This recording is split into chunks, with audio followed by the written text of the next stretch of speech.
Hi everyone, welcome back to our channel.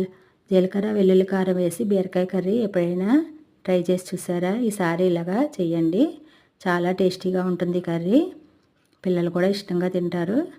నేను ఒక half kilo బీరకాయలు చెక్కు తీసి ముక్కలుగా కట్ చేసి ఉప్పు పసుపు వేసి పిడిచేసి ఒక బౌల్లో తీసుకోవాలండి.